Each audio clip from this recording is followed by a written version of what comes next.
장마가 계속되면서 전국적으로 침수 피해가 잇따르고 있습니다. 4년 전 장마로 피해가 심각했던 광양 다안면 복구 현장을 확인해봤습니다. 올 초부터 증가세를 유지했던 전남 취업자 수가 6월 들어 감소했습니다. 사업이나 개인, 공공서비스업은 2만 1천여 명이 줄었습니다. 안전등급 D등급을 받은 장흥군 청사가 새롭게 거듭납니다. 오는 2028년 준공을 목표로 신청사 건립 계획이 추진되고 있습니다. 전국 최다 인구 감소 지역인 전라남도가 돌파구 찾기에 나섰습니다. 김영록 전남도지사는 전남특별자치도 카드를 꺼내들었습니다.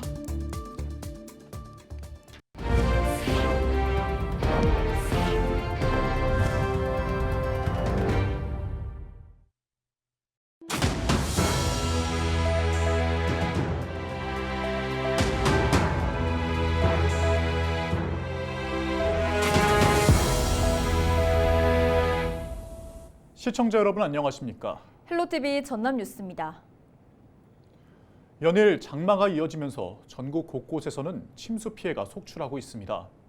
피해 예방도 중요하지만 한 번 재해를 입은 곳의 재발 방지가 무엇보다 중요한데요. 4년 전 장마로 인한 피해가 심각했던 전남 지역의 현장을 송하영 기자가 다시 살펴봤습니다. 지난 2020년 8월 기록적인 폭우로 범람했던 섬진강. 불어난 강물의 인근 지역은 형체를 알아보기 어려울 정도로 쑥대밭이 됐습니다. 광양 다안면에서는 자전거 도로와 제방이 무너져 인근 도로가 통제됐고 순천 황전면에서는 비닐하우스와 축사가 잠겨 미처 구출되지 못한 소 5마리가 폐사됐습니다. 당시 심각한 피해의 두 지역은 특별 재난 지역으로 선포됐습니다.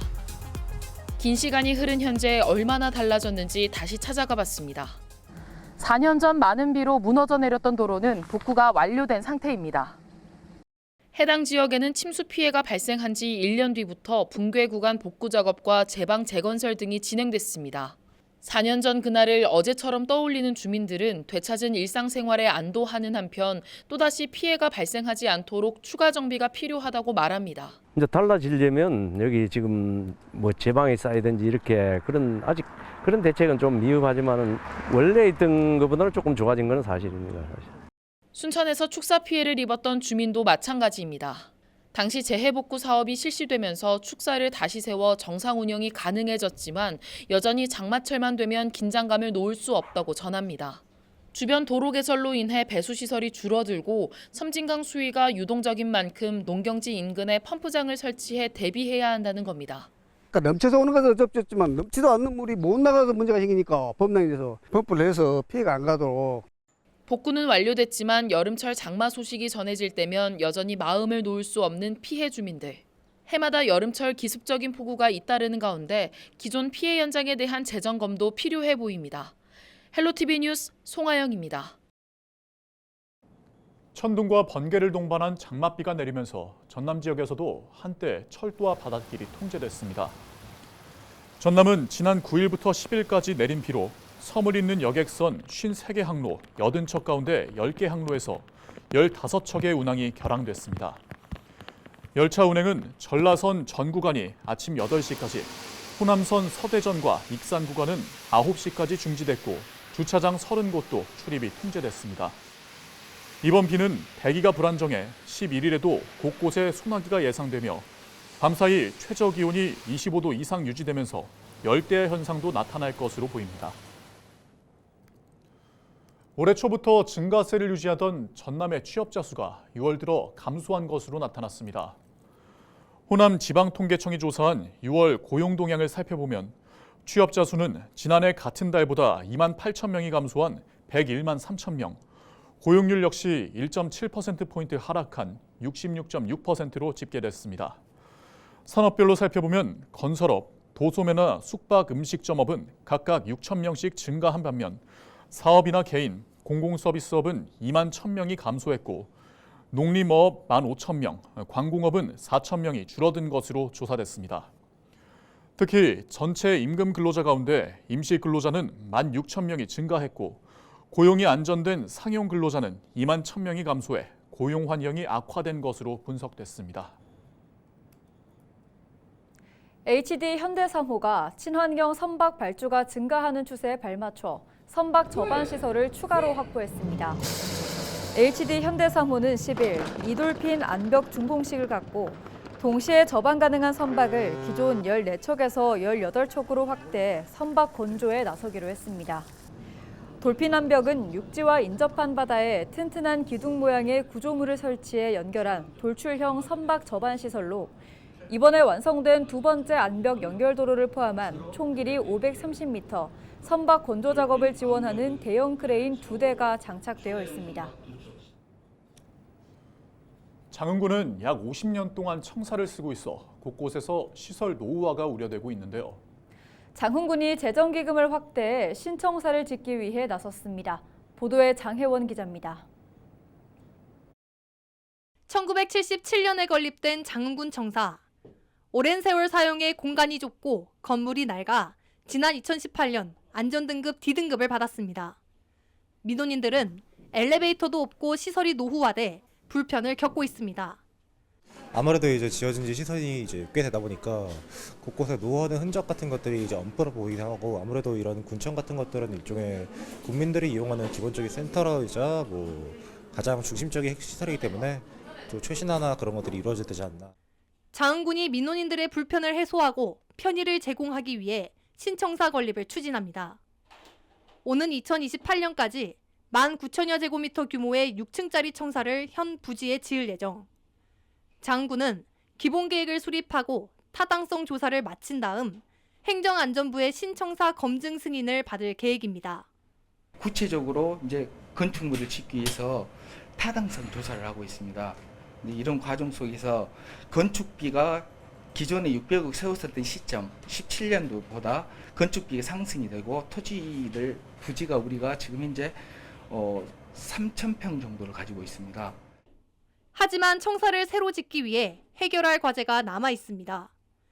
당초 예상했던 기금 600억 원이 공사비와 건축 자재, 인건비 등 물가가 오르면서 1,000억 원까지 상승한 상황. 장흥군은 목표 기금액 1,000억 원을 모으기 위해 매년 100억 원씩 기금운영위원회를 통해 공사비를 확보할 예정입니다. 기금운영위원회를 통해서 매달 지금 577억이라는 돈을 1,000억을 만들기 위해서는 매년 100억 원씩 28년까지 적립할 계획입니다. 주민들의 편의와 안정성을 문제로 신청사를 건립할 계획인 장흥군.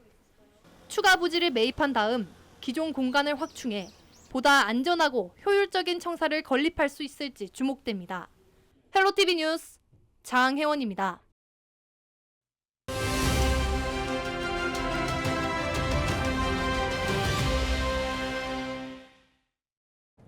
김영록 전남도지사가 민선 8기 후반기 역점 시책으로 특별자치도 카드를 꺼내들었습니다. 전남 인구 180만 명이 붕괴되면서 특별자치도를 향한 도민들의 기대감도 커지고 있는데요. 전남특별자치도 추진 계획과 과제를 점검해 보겠습니다. 서경 기자, 추진 배경부터 살펴보죠. 올해 3월 전남 인구는 179만 5,700여 명으로 인구 180만 명 선이 붕괴됐습니다. 전국 최다 인구 감소 지역이자 고령화율 역시 전국 1위에 오르면서 지역 소멸이 가속화된 실정인데요.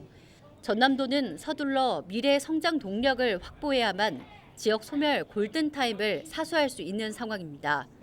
도 차원에서도 부단히 노력하고 있지만 권한과 예산 부족으로 한계를 체감하고 있고, 이런 현실 속에서 전남특별자치도 특별법 제정 요구가 나오게 됐습니다. 네, 특별자치도가 되면 정확히 어떤 게 달라지는 걸까요? 특별자치도로 지정이 되면 정부의 권한 자체가 전남도로 대폭 이관됩니다.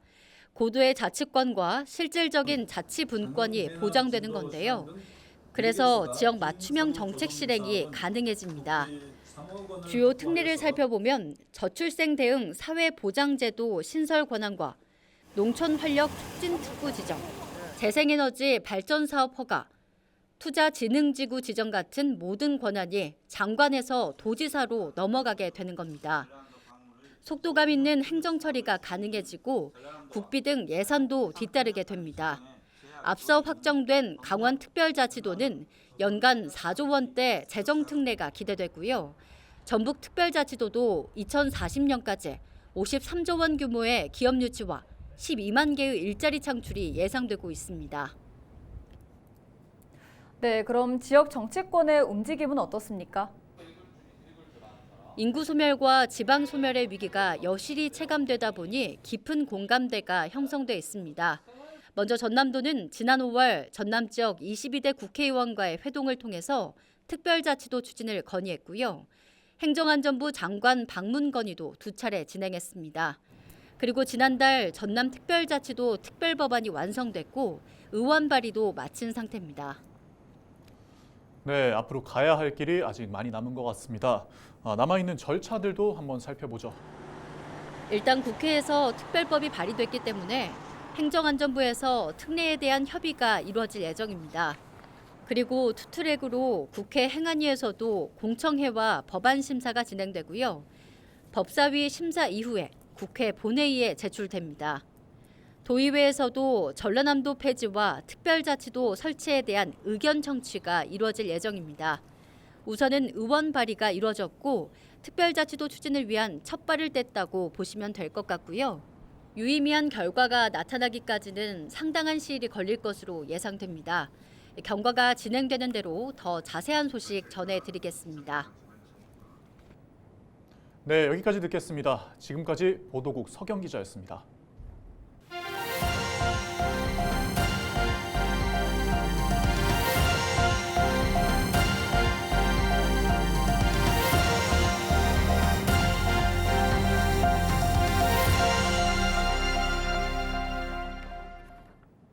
전남교육청이 지어진 지 40년이 지난 학교와 교육 건물을 정비해 미래형 교육과정 운영이 가능하도록 이끌 방침입니다. 전남교육청은 올해부터 2026년까지 노후학교 32곳과 교사 39개 동에 3,400억 원의 사업비를 투입하고 첨단 시설을 갖춘 미래형 학교로 개축할 계획입니다. 전남교육청은 각 학교의 사전 기획 용역을 추진한 뒤 적정성 등을 검토해 설계 용역을 발주할 예정으로 해마다 순차적으로 진행될 전망입니다. 전남교육청이 여름철 재난과 안전사고를 대비하기 위해 전남 지역 모든 학교를 대상으로 안전점검을 실시합니다. 전남교육청은 각 학교들의 안전장비 현황과 작동 여부 등을 확인할 예정으로 교직원 등을 대상으로 물놀이 안전사고와 폭염 등 주요 8개 분야에 대한 예방 요령을 안내할 방침입니다. 이와 함께 점검을 통해 발견된 미비 사항에 대해서는 보완 조치하고 학교 자율 점검을 활성화할 계획입니다. 고용노동부 여수지청이 전남 동부 지역의 배터리 사업장을 대상으로 안전점검을 실시합니다. 고용노동부 여수지청은 포스코 퓨처엠 등 위험물질을 제조하거나 취급하는 13개 사업장에 대해 비상구 설치 여부와 안전보건교육 관리 현황 등을 중점적으로 확인할 방침입니다. 이번 점검은 최근 경기 화성에서 발생한 리튬 배터리 화재 참사로 인해 안전사고 예방의 중요성이 커지면서 관련 사업장의 대응 능력을 키우기 위해 마련됐습니다. 목포 민주당이 목포시의회 관광경제위원회장 선출 불발로 원구성을 매듭짓지 못한 가운데 후보를 내지 않기로 결정했습니다. 목포 민주당은 10일 목포시의회 원구성 파행과 관련해 깊은 책임을 통감한다면서 관광경제위원장 후보를 내지 않기로 결정했다고 밝혔습니다. 한편 목포시의회는 지난 9일 민주당 박수경 시의원이 관광경제위원회 단독 후보로 출마했지만 재투표까지도 과반을 얻지 못해 위원장을 확정하지 못하면서 후보자 재공고를 거쳐 오는 16일 표결할 예정입니다. 순천시가 1인 소상공인 고용보험료 지원 사업을 추진합니다. 1인 소상공인 고용보험료 지원은 중소벤처기업부에서 보험료의 50%에서 80%를 국비 지원하고 시에서 20%를 지원해 1인 소상공인이 최대 100%의 보험료를 지원받을 수 있는 제도입니다.